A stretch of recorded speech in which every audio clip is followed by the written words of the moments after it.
मैं विनती करूंगा कि एलिंबिया से प्रार्थना में अगुवाई करें।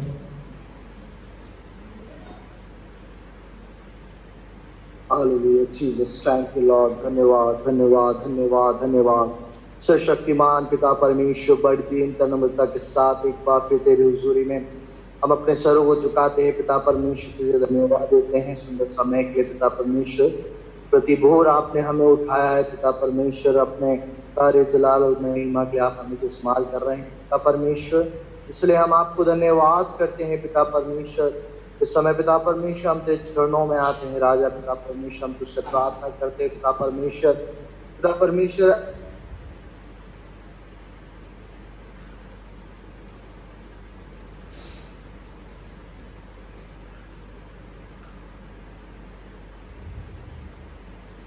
व्यर्थ ना जाए पिता परमेश्वर, हम तुझसे प्रार्थना करते हैं पिता परमेश्वर। समय में पिता परमेश्वर हर एक बीमारी से, हर एक समस्याओं से पिता परमेश्वर तो हमारे जीवन को पिता परमेश्वर बचा के रख पिता परमेश्वर। हम चाहते पिता परमेश्वर तेरा पिता परमेश्वर प्रतिबिंब पिता परमेश्वर हमारे जीवन पे होने पाए पिता परमेश्वर। तुझसे प्रार्थना करते हैं पिता परमेश्वर, हर एक रुकावट को पिता परमेश्वर यीशु नासरी के नाम से दूर होने की आज्ञा देते हैं पिता परमेश्वर। जितने भी आज ये ऑनलाइन जुड़े हैं पिता परमेश्वर, जितने भी लोग पिता परमेश्वर, सब तेरे नाम की महिमा के लिए पिता परमेश्वर जुड़ने पाए पिता परमेश्वर।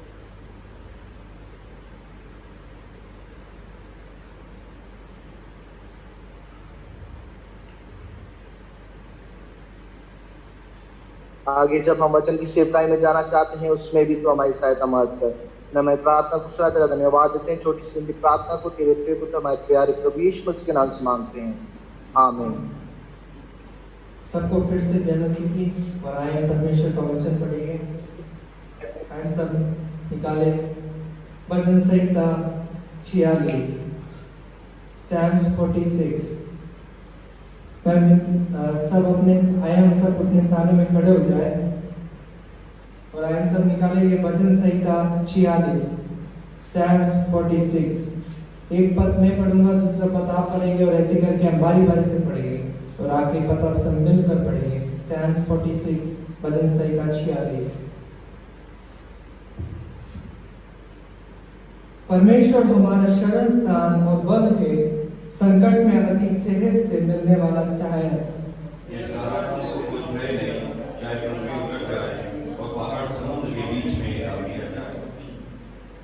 चाहे समुद्र गरजे और फेन उठाए और पहाड़ उसकी बाढ़ से कांप उठे। एक नदी है जिसकी नहरों से परमेश्वर के नगर में अर्थात परमप्रधान के पवित्र निवास स्थान में आनंद होता है।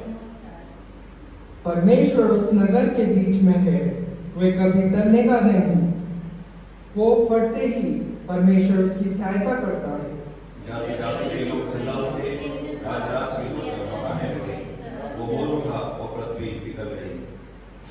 सेनाओं का यहोवा हमारे संग है, याकूब का परमेश्वर हमारा ऊंचा गढ़ है। और यहोवा के मातरम देखो कि उसने पृथ्वी पर तीसा के संहार किया है। वे पृथ्वी की छोर तक की लड़ाइयों को मिटाता है। वे धनुष को तोड़ता और भाले को दो टुकड़े कर डालता है और रथों को आग में झोंक देता है। चुप हो जाओ और जान लो कि मैं ही परमेश्वर हूँ, मैं जातियों में महान हूँ, मैं पृथ्वी पर में महान हूँ। इस वचन को हम मिलकर पढ़ेंगे। सेनाओं का यहोवा हमारे संग है, याकूब का परमेश्वर हमारा ऊंचा गढ़ है। इस वचन पढ़ने के द्वारा परमेश्वर अपने आशीष दाएं अपने स्थानों में करेगा।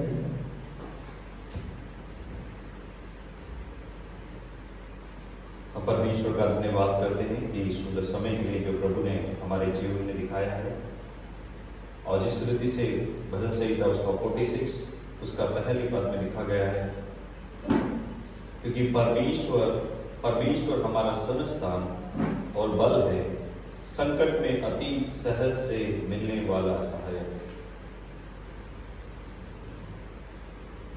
भजन संहिता उसका 27 का टेक्स्ट में लिखा गया है, यदि मेरे माता पिता मुझको छोड़ दे तो परमेश्वर मुझको संभाल देगा।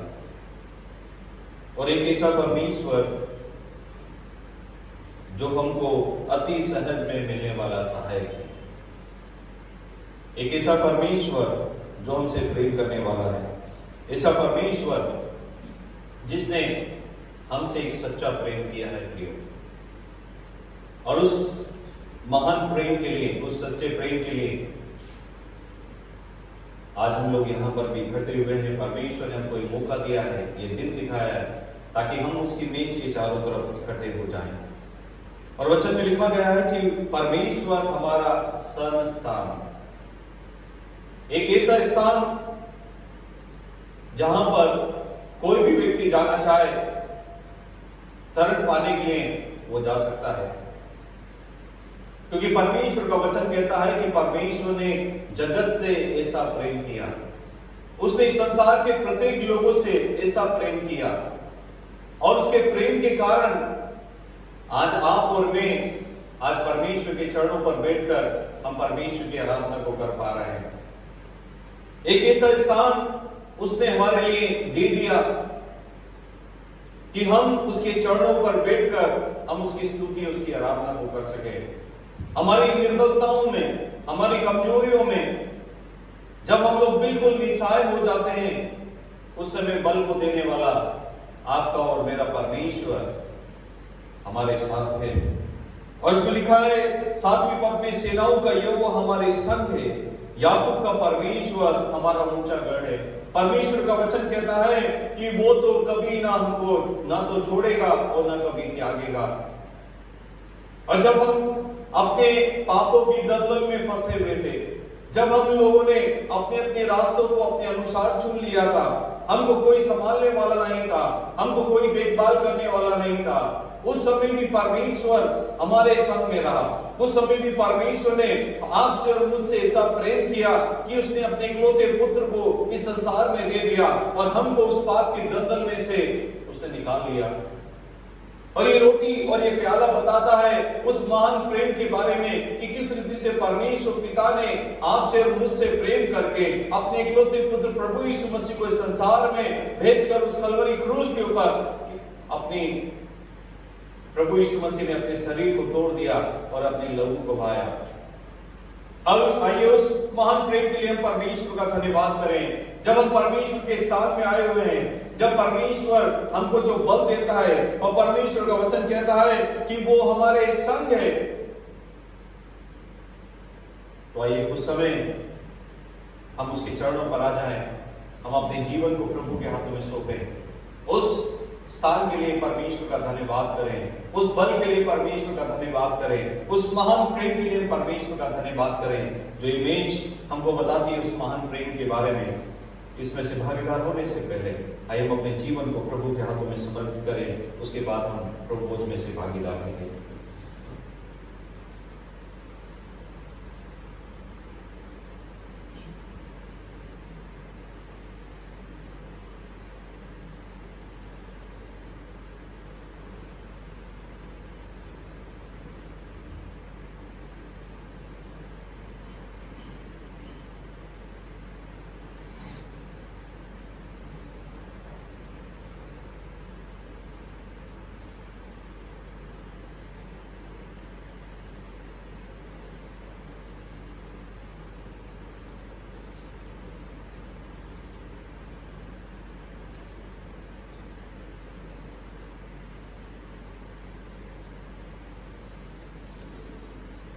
आइए हम लोग रोटी के लिए प्रभु का धन्यवाद करें।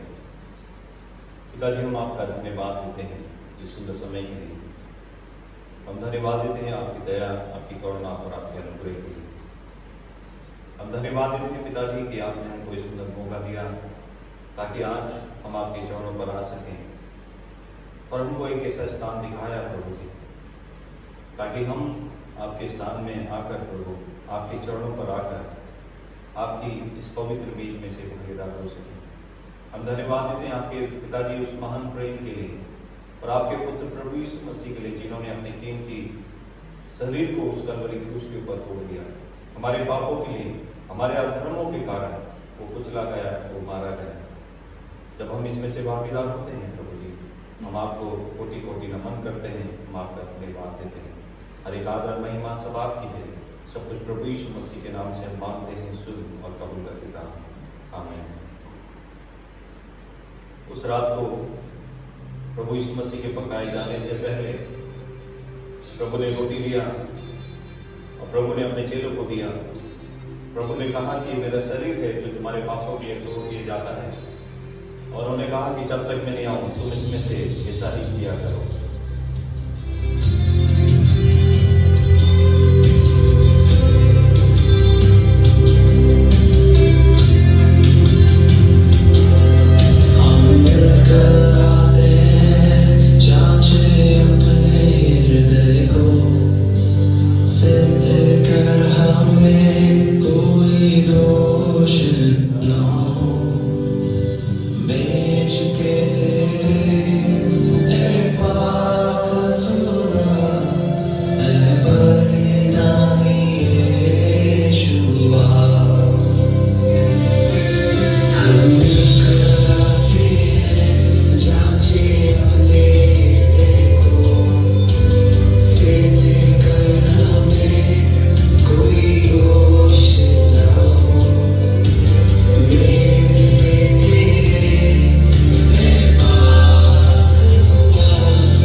दादी हम आपका धन्यवाद करते हैं।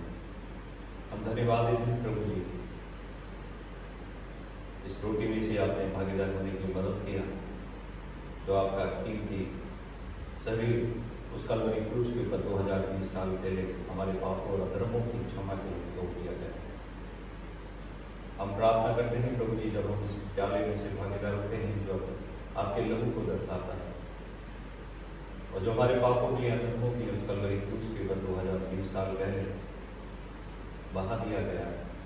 जब हम इसमें से पीते हैं, हमारे अधर्मों को पापों को क्षमा कर हम तुझ में और आप हम में होकर हो जाए प्रभु, ताकि हम आपकी इच्छा के अनुसार चलने वाले हो सकें और आने वाले दिनों में आपके लिए फल बुलाने वाले हो जाए। हर एक आदर महिमा सब आपकी है। सब कुछ प्रभु यीशु मसीह के नाम से मांगते हैं, सुन और कबूल कर पिता, आमीन। रोटी के बाद प्रभु ने प्याला लिया और प्रभु ने अपने चेलों को दिया। प्रभु ने कहा कि वाचा का मेरा वो बहुमूल्य लहू है जो तुम्हारे पापों के लिए बहा दिया जाता है। और प्रभु ने कहा कि जब तक मैं नहीं आऊं तुम इसमें से इसी रीति से किया करो।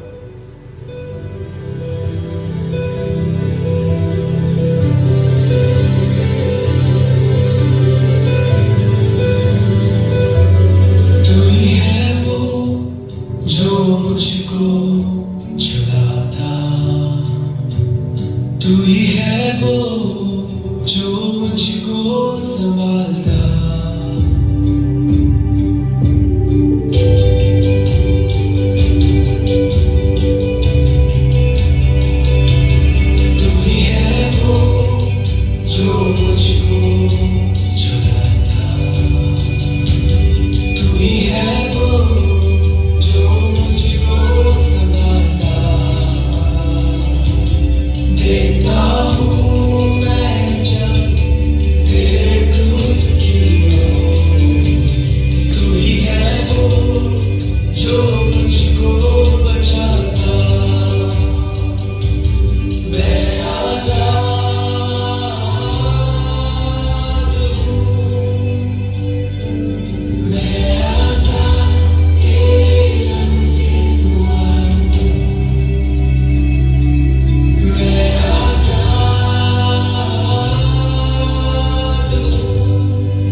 धन्यवाद देते हैं, हमें सभी को आपने संभाला और इस सुंदर मौका दिया ताकि प्रभु हम इस मेज में से भागीदार हो जाएं।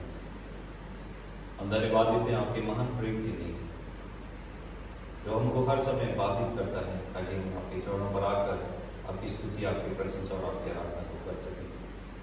आपके हर एक उपकार कामों के लिए हम धन्यवाद देते हैं। हमने सहरे के साथ लेकर हर एक आदर महिमा सब आपकी है। सब कुछ प्रभु यीशु मसीह के नाम से हम मांगते हैं, सुन और कबूल कर लेगा। आमीन।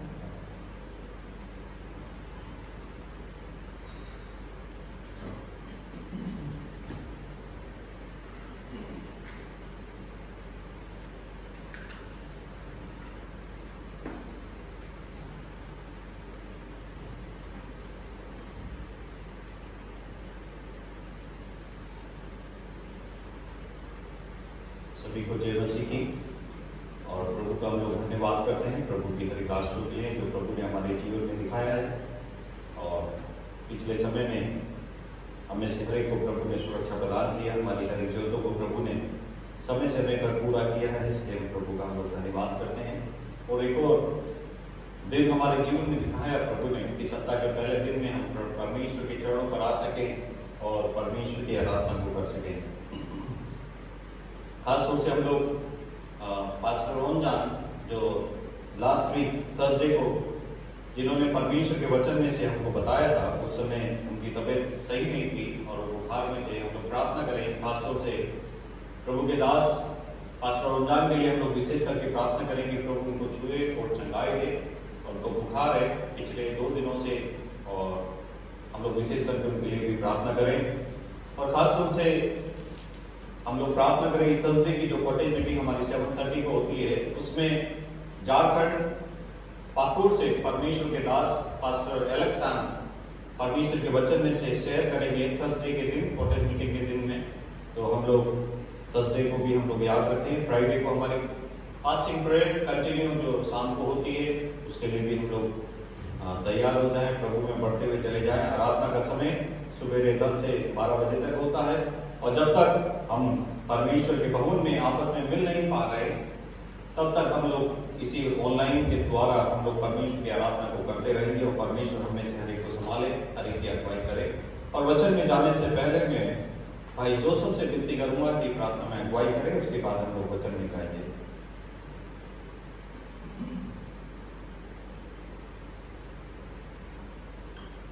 प्रभु जी धन्यवाद देते हैं प्रभु जी आज के दिन के लिए, प्रभु जी आपका अनुग्रह के लिए, आपके दृष्टि के लिए प्रभु जी जो आपने हमको बना के रखी है प्रभु जी, धन्यवाद देते हैं प्रभु जी।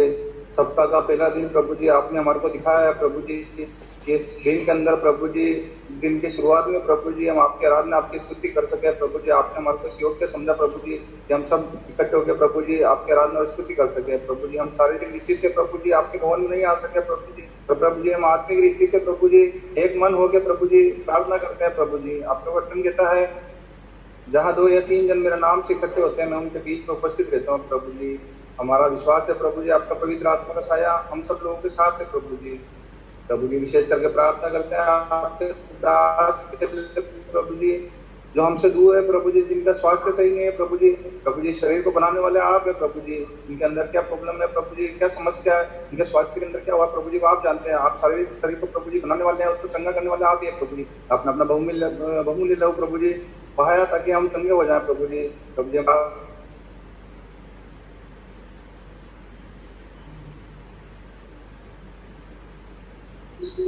आपका दया हमारे साथ रहे प्रभु जी, आपका पवित्र आत्मा आपके दास के साथ रहे प्रभु जी। कुछ वचन बोलना चाहते हैं प्रभु जी, हमारी आत्मिक उन्नति का कारण हो सके प्रभु जी। ये छोटी सी प्रार्थना को सुन और ग्रहण कर मांगते हैं आपके बेटे हमारे प्यारे प्रभु यीशु मसीह के नाम से, आमीन। और प्रभु का हम लोग धन्यवाद करते हैं कि एक और बार प्रभु ने हमको एक मौका दिया कि हम इस सप्ताह के पहले दिन में प्रभु के चरणों पर आ जाए। प्रभु का हम लोग धन्यवाद करते हैं कि उसके बोझ में से, उसकी मेज में से भागीदार होने के लिए प्रभु ने हमको मदद किया। और जो आज मैं परमेश्वर के वचन में से बताना चाहता हूँ, फ्रीडम इन क्राइस्ट, मसीह में हमको किस रीति की स्वतंत्रता मिल सकती है, और जो मसीह में हम लोग किस रीति से हम लोग स्वतंत्र हैं, जो मसीह में है। यदि हम लोग रोमियो की पत्री उसकी 8वीं अध्याय उसका 1 से लेकर 4वीं पद तक कोई भी पढ़ सकता है। Roman chapter 8 versus 1, 2, 3 and 4। Romeo की पत्री उसकी 8वीं अध्याय उसका 1, 2, 3, 4।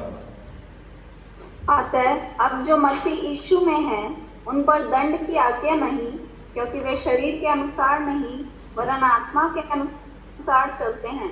क्योंकि जीवन की आत्मा की व्यवस्था ने मसीह यीशु में मुझे पाप की और मृत्यु की व्यवस्था से स्वतंत्र कर दिया।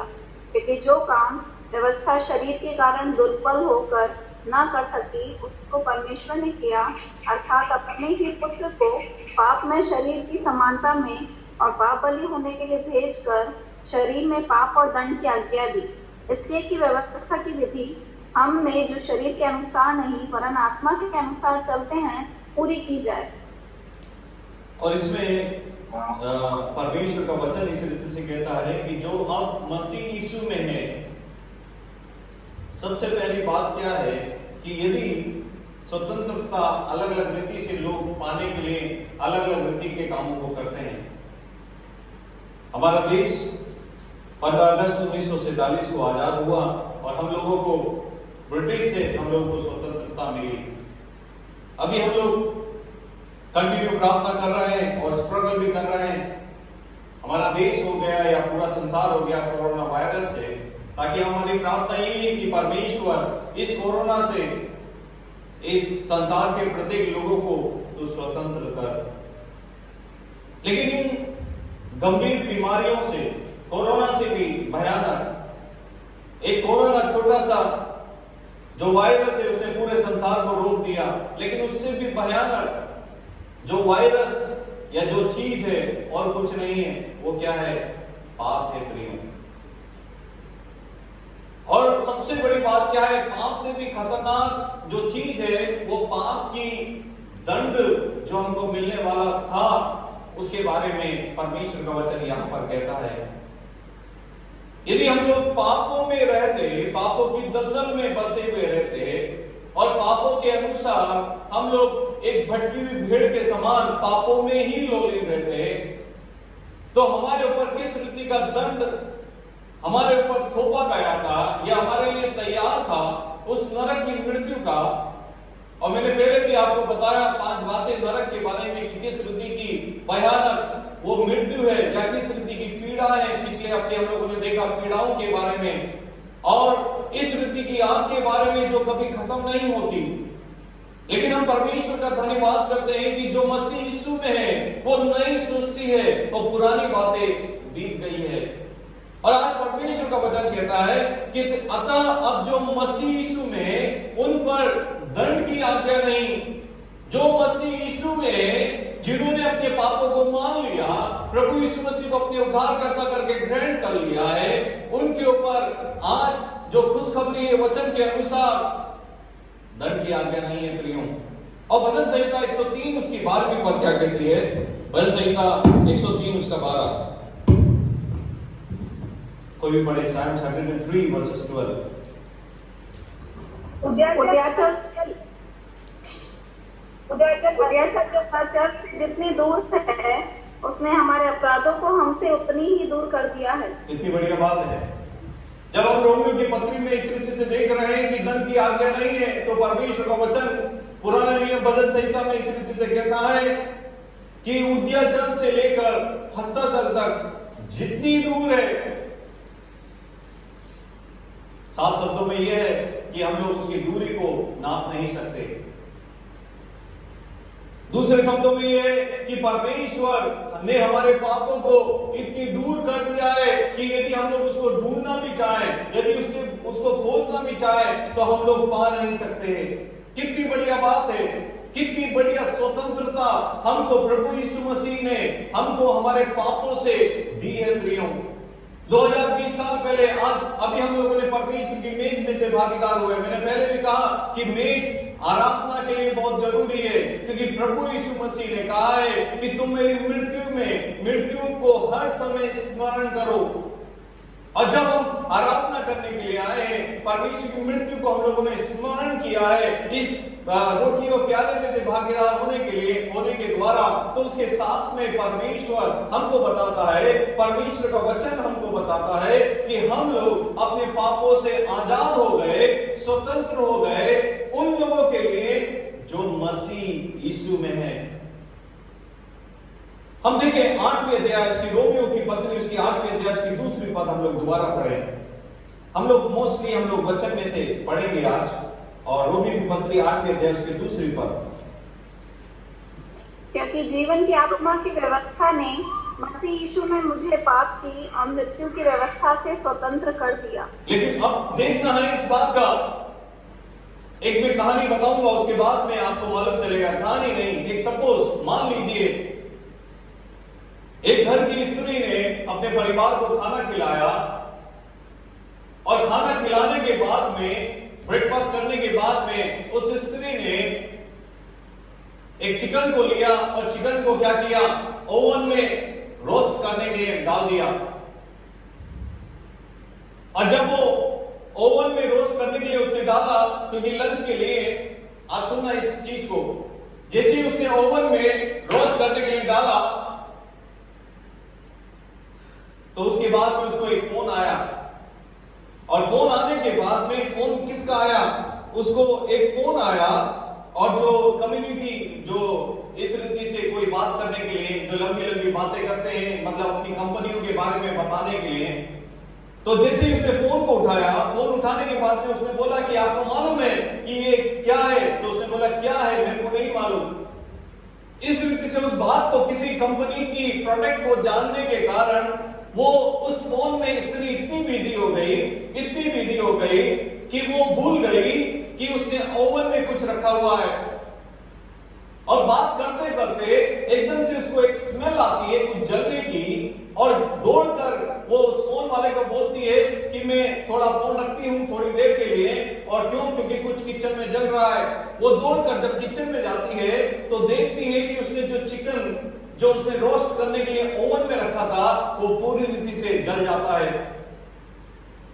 और उसके बाद में, जलने के बाद में, वो अपने हाथों से तो उसको निकाल नहीं सकती थी, क्योंकि इतना गर्म है, पूरा धुआं हो जाता है ओवन में। इसलिए वो अपनी फोक को लेती है, और फोक को लेने के बाद में उस चिकन के ऊपर लगाती है ताकि उसको उठाने के लिए। लेकिन फोक क्या होता है, जैसे ही उसमें लगता है, एकदम से उसका जो फ्लश है, चिकन का जो फ्लश है, वो इतना गल जाता है या इतना बर्न हो जाता है, जल जाता है कि वो फोक जैसे ही लगाती है, वो स्किन, चिकन की स्किन उसमें से क्या हो जाती है, वो ठहर नहीं पाता फोक, और फोक बाहर आ जाता है। दोबारा वो सोचती है कि मैं हड्डी के पास में इसको लगा के देखूं ताकि वहां पर मांस मजबूत होगा, शरीर का मांस मजबूत होगा चिकन का। तो फोक को दोबारा हड्डी के पास में लगाती है, लेकिन दोबारा क्या हो जाती है, उसकी फोक निकल जाती है। उसके बाद में वो फोक को हटा देती है, और फोक को हटाने के बाद में स्पैटुला लेती है, और जो पतला सा जो फ्लैट टाइप का होता है, और उसके बाद में उस पतले टाइप के एक चम्मच को लेती है, और उसके बाद में उसको नीचे से लगाकर, स्पैटुला को लेकर नीचे से उठाती है, और उसके बाद में चिकन को लेकर आ जाती है। अब सुनना इस बात की कि मैंने आपको क्यों बताया कि जो फोक है, और वो कुछ नहीं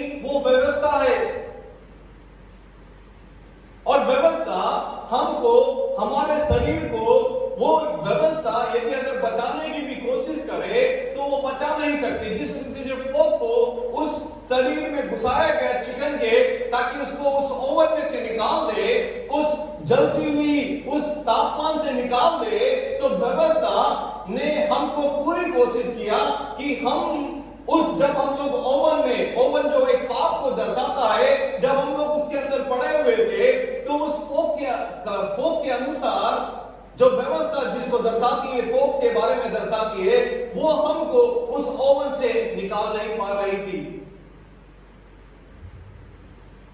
आप समझ रहे होंगे मैं क्या कह रहा हूं।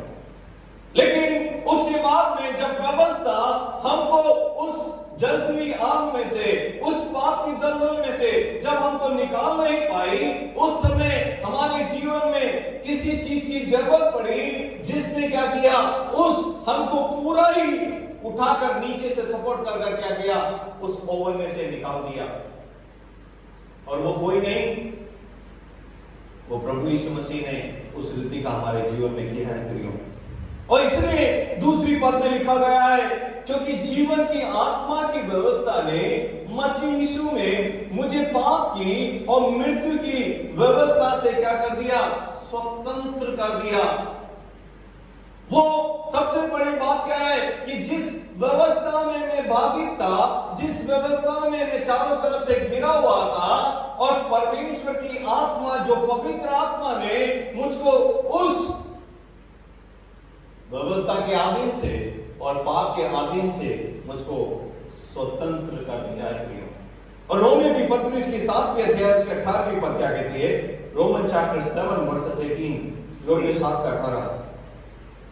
क्योंकि मैं जानता हूं कि मुझ में अर्थात मेरे शरीर में कोई अच्छी वस्तु वास नहीं करती। इच्छा तो मुझ में है, परंतु भले काम मुझसे बन नहीं पड़ते।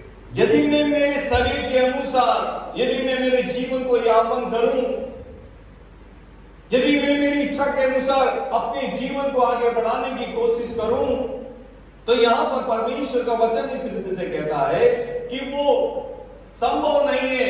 सब बातें मेरे शरीर के अनुसार असंभव है। लेकिन दूसरी पद में जो हम लोगों ने आज का 2 में हम लोगों ने पढ़ा, यदि पवित्र आत्मा हमारे साथ में है, तो हमारे दुर्बल शरीर में वो हमको मदद करती है, सहायता करती है, ताकि हम लोग क्या हो जाएं, इस दुर्बल शरीर में भी अच्छे कामों को करना हम लोग चालू कर सकें। उस प्रोडिगल के सन के जो उड़ाव पुत्र के बारे में भी हम लोग देख सकते हैं कि उड़ाव पुत्र अपने जीवन में जब वो सुअरों को चराने लगा, सुअरों का खाना खाने लगा, यदि वो वहीं पर ही रहता, यदि वो वहीं पर ही अपने जीवन को बिताता, तो वही सुअरों के साथ में वो खत्म हो जाता। लेकिन उसने अपने दुर्बल शरीर में, उसने अपने जीवन में जिज्ञासा को प्रकट किया, और उसने अपने जीवन में इस रीति से प्रण किया कि मैं इस जगह से उठूंगा और मैं मेरे पिता के घर में जाऊंगा।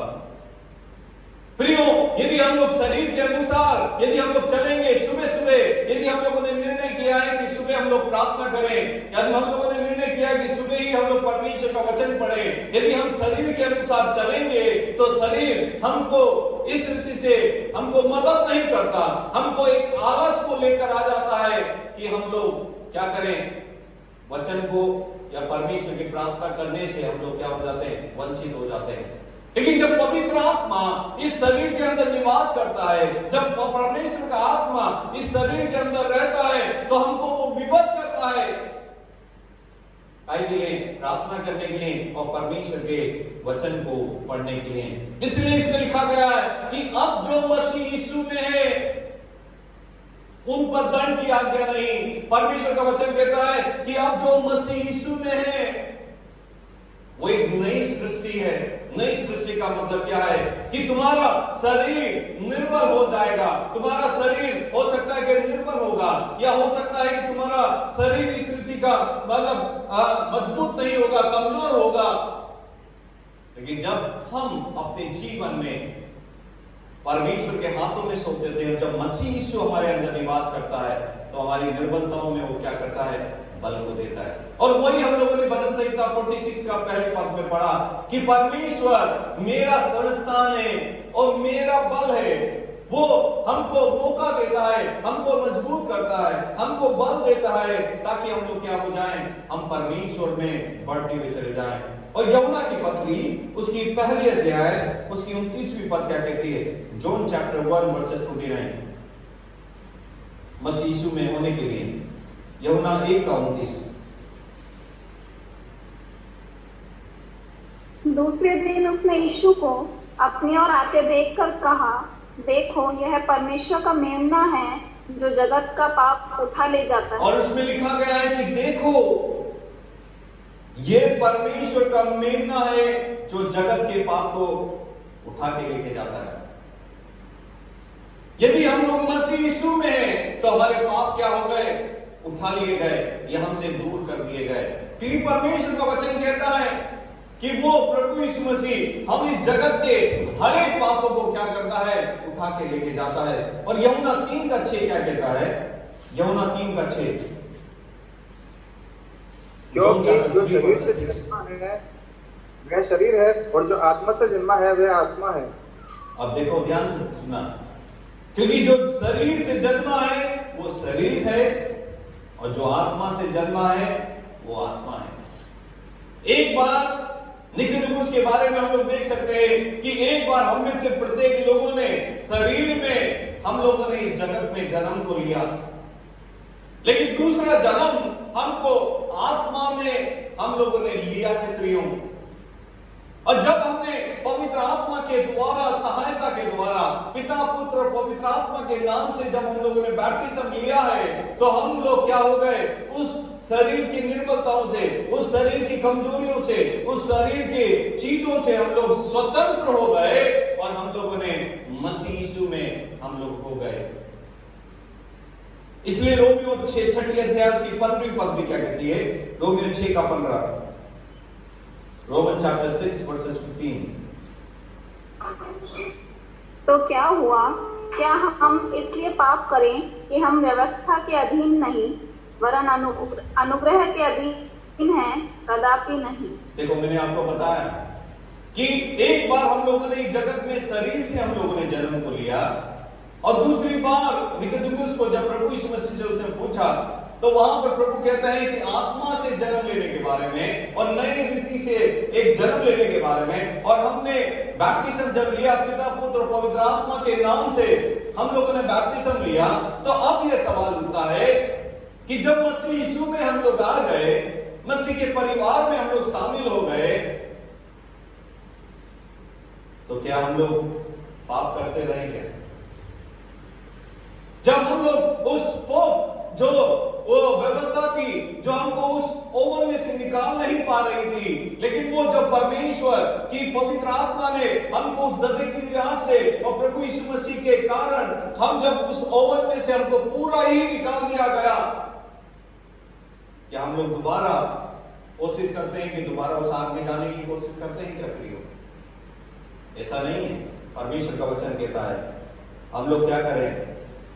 हम लोग पाप से दूर हो जाएं, क्योंकि शरीर निर्बल हो जाता है, कमजोर हो जाता है कि हम लोग परमेश्वर के चरणों पर नहीं आ पाए, परमेश्वर के वचन को नहीं पढ़ पाए। लेकिन हम पवित्र आत्मा में इतना मजबूत हो जाएं, हम प्रभु यीशु मसीह में परमेश्वर में इतना लोलीन हो जाएं कि हमारा ये शरीर हमारे सामने हमको क्या करे? दुर्बल नहीं करे, निर्बल नहीं करे, लेकिन पवित्र आत्मा के द्वारा हम लोग मजबूत होकर हम परमेश्वर के अनुसार चलने वाले हो जाएं।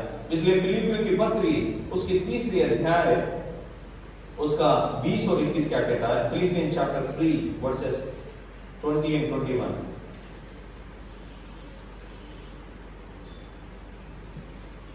पर हमारा स्वदेश स्वर्ग पर है और हम एक उद्धारकर्ता प्रभु यीशु मसीह के वहां से आने की बात जो रहे हैं, वह अपनी शक्ति के उस प्रभाव के अनुसार जिसके द्वारा वह सब वस्तुओं को अपने वश में कर सकता है, हमारी दीनहीन देह का रूप बदलकर अपनी महिमा की देह के अनुकूल बना देगा। क्या लिखा गया इसमें?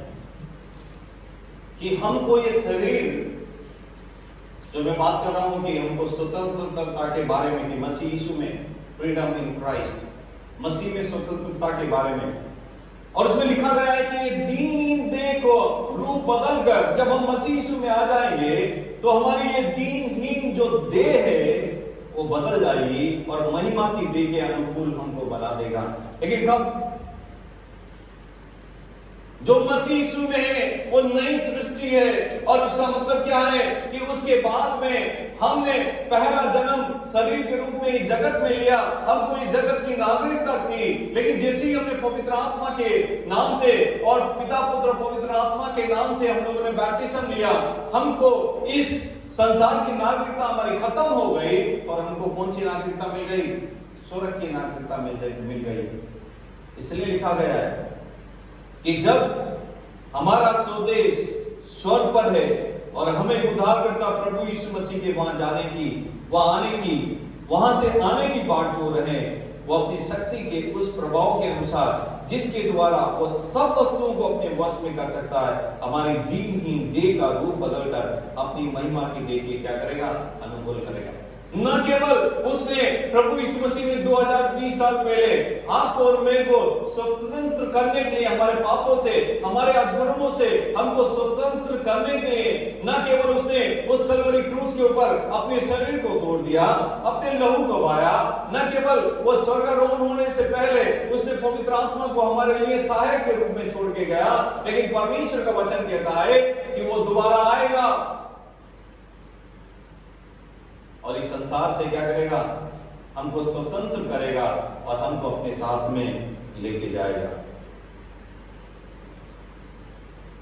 लेकिन पहला कुरिन्थियों उसकी 13वीं अध्याय उसकी 12वीं पद क्या कहती है? उससे पहले हम लोग पढ़े पहला कुरिन्थियों 15 उसका 51, 52, 53 और 54 भी। पहला कुरिन्थियों 15वीं अध्याय उसका 51, 52, 53 और 54।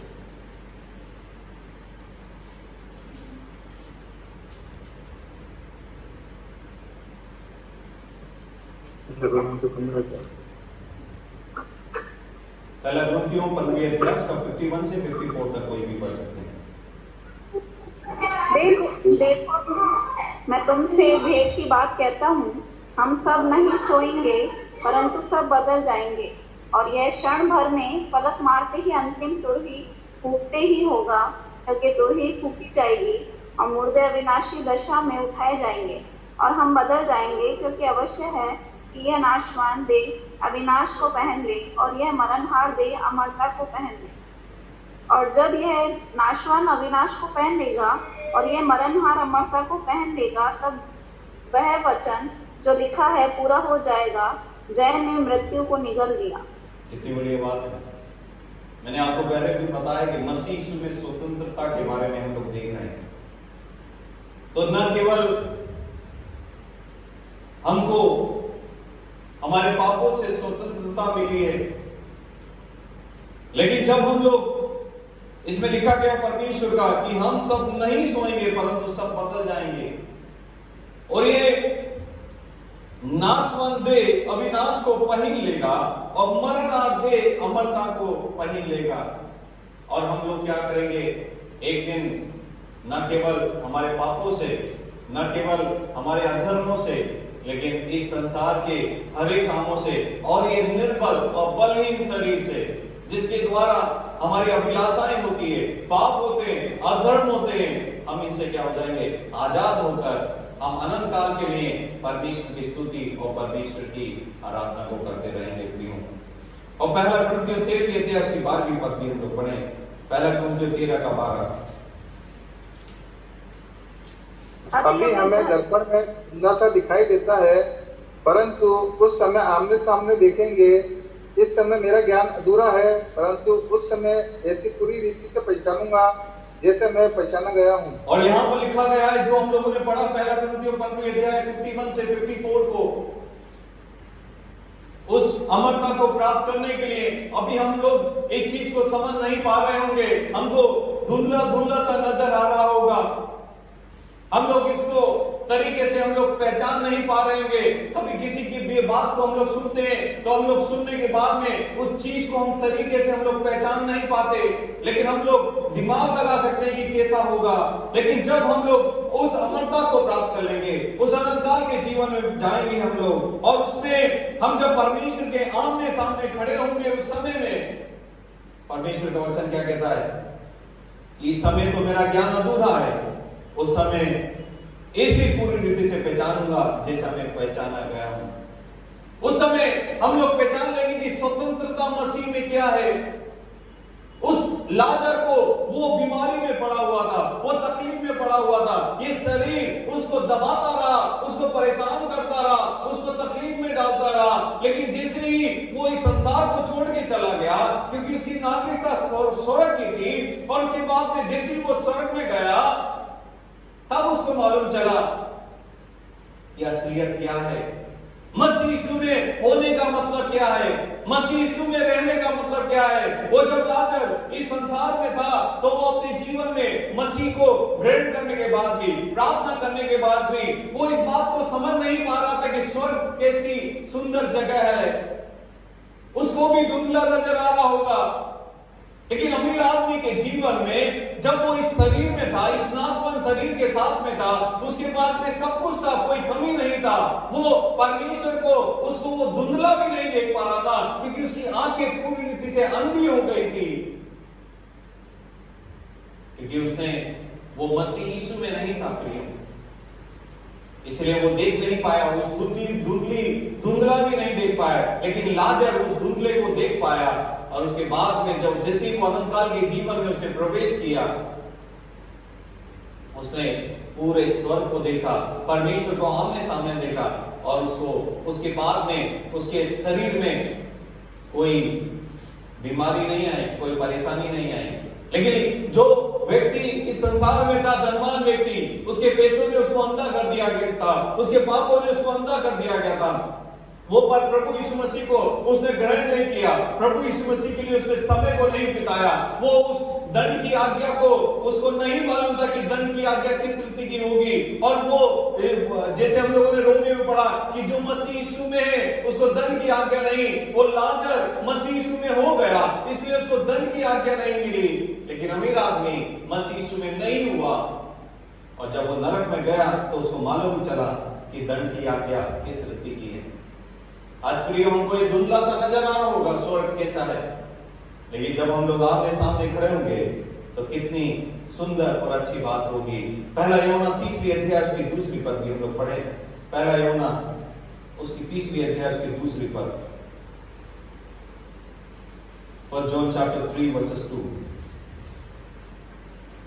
हे प्रियो, अब हम परमेश्वर की संतान हैं, और अभी तक यह प्रकट नहीं हुआ कि हम क्या कुछ होंगे। इतना जानते हैं कि जब वह प्रकट होगा तो हम उसके समान होंगे, क्योंकि उसको वैसा ही देखेंगे जैसा वह है। क्या लिखा गया है? जैसे वही जो पहला कुरिन्थियों में हमने 13:12 में देखा कि अभी हमको धुंधला सा नजर आ रहा होगा, हमको पूरी रीति से स्वर्ग की वो किस रीति का होगा, हमको वो समय स्पष्ट नहीं हो पा रहा होगा। लेकिन एक बात तो हम लोग जाने कि हे प्रियो, अब हम परमेश्वर की संतान हैं जो मसीह यीशु में है। जब वो परमेश्वर की संतान हो जाते हैं और अभी तक यह प्रकट नहीं हुआ कि हम क्या कुछ होंगे, इतना जानते हैं कि जब वो प्रकट होगा तो हम उसके समान होंगे, क्योंकि उसको वैसा ही देखेंगे जैसा वो है। कितनी बढ़िया बात होगी, कितना बढ़िया समय होगा कि जो मसीह यीशु में एक नई सृष्टि है, जो प्रभु यीशु मसीह में वास करते हैं, प्रभु यीशु मसीह को इस वचन को पढ़ने के लिए समय देते हैं, प्रार्थना करते हैं और भलाई के कामों को करते हैं, जो विश्वास में बने रहते हैं।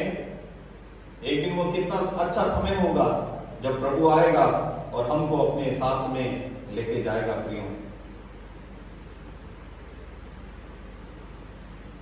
प्रेरितों के काम उसकी 13वीं अध्याय उसकी 39वीं पद में हम लोग पढ़े। प्रेरितों के काम acts of the apostle chapter 13 versus 39। प्रेरितों के काम 13:39।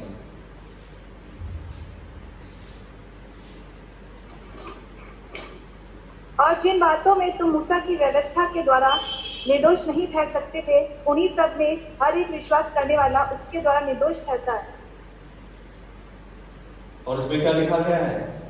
जिन बातों में तुम मूसा की व्यवस्था के द्वारा निर्दोष नहीं ठहर सकते थे।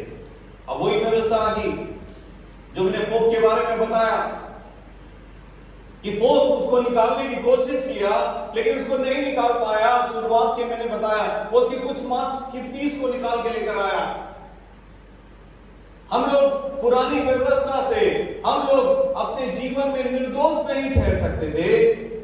उन्हीं सब में हर एक विश्वास करने वाला उसके द्वारा निर्दोष ठहरता है। इसलिए परमेश्वर का वचन कहता है कि यदि हम लोग व्यवस्था में रहेंगे तो पूरी रीति से निर्दोष नहीं ठहरेंगे, लेकिन जब हम प्रभु यीशु मसीह में आ जाएंगे तो पूरी रीति से निर्दोष हो जाएंगे, क्योंकि हमारे ऊपर कोई दंड की आज्ञा नहीं होगी।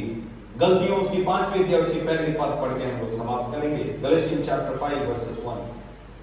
गलतियों उसको 5वीं अध्याय उसकी पहली पद। मसीह ने स्वतंत्रता के लिए हमें स्वतंत्र किया है, अतः इसी में स्थिर रहो और दासत्व के जुए में फिर से न जुटो। क्या लिखा गया प्रियो? परमेश्वर का वचन आज आपसे मुझसे कह रहा है कि मसीह ने स्वतंत्रता के लिए हमें स्वतंत्र किया है। मसीह ने हमको हमारे पापों से बचाने के लिए, हमारे अधर्मों को से बचाने के लिए, हमारे पापों को माफ करने के लिए 2020 साल पहले वो इस जगत में आ गया और उसने कलवरी क्रूस के ऊपर अपने शरीर को तोड़ दिया, अपने लहू को बहाया, हमको हमारे पापों से, हमारे अधर्मों से हमको स्वतंत्र कर दिया। तो हम लोग मसीह यीशु में क्या करें? स्थिर रहें, हम डगमगाए नहीं। हम सामने वाली परेशानी को देखकर, इस शरीर की निर्बलता, कमजोरियों को देखकर हम डगमगाए नहीं, लेकिन हम लोग मजबूत हो जाएं और ये विश्वास करते रहें, क्योंकि पवित्र आत्मा जब हमारे अंदर रहता है तो हमको मजबूत करता है इकाई में, मसीह में और स्थिर रहने के लिए। और परमेश्वर का वचन कहता है कि और दासत्व के जुए में फिर से न जुटो। वो दोबारा से अपने पापों में मत जाओ, दोबारा से अपने पापों को ढूंढने के लिए आप जाओ मत, क्योंकि हमारे पापों को उद्याचल से लेकर हस्ताचल जितनी दूर है, उसने हमारे पापों को, हमारे अधर्मों को दूर कर दिया। हम दोबारा उसको ढूंढने के लिए नहीं जाए, हम पुराने शरीर, पुराने जीवन में दोबारा से नहीं जाए, लेकिन मसीह यीशु में क्या करें? हम लोग स्थिर रहें। तब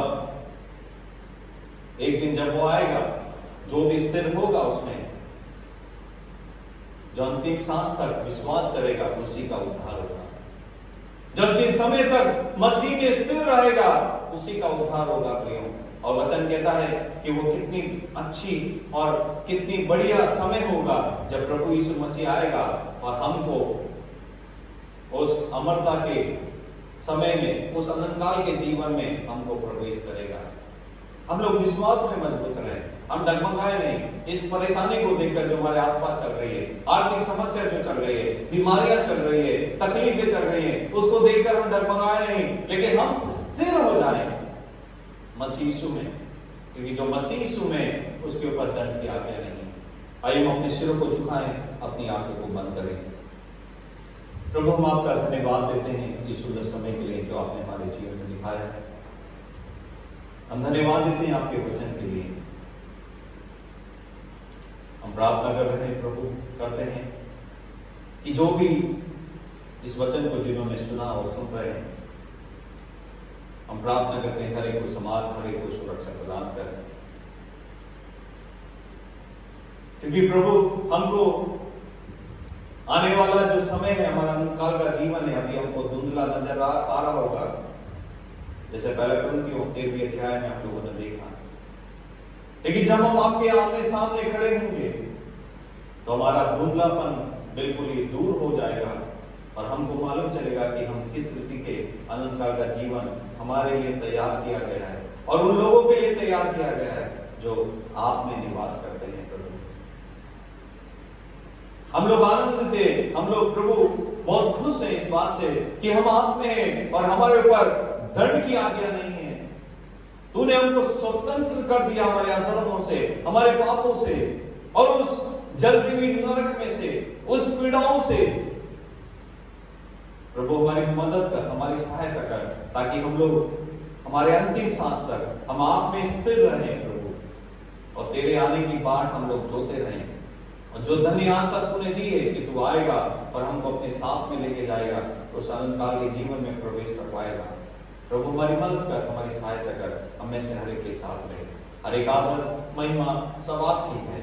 सब कुछ प्रभु यीशु मसीह के नाम से मांगते हैं, सुन और कबूल कर पिता, आमीन। परमेश्वर पिता का प्रेम, पुत्र का अनुग्रह और पवित्र आत्मा की सहभागिता हम सब के साथ अब से लेकर सदा तक होती रहे। आमीन। आमीन। जय मसीह।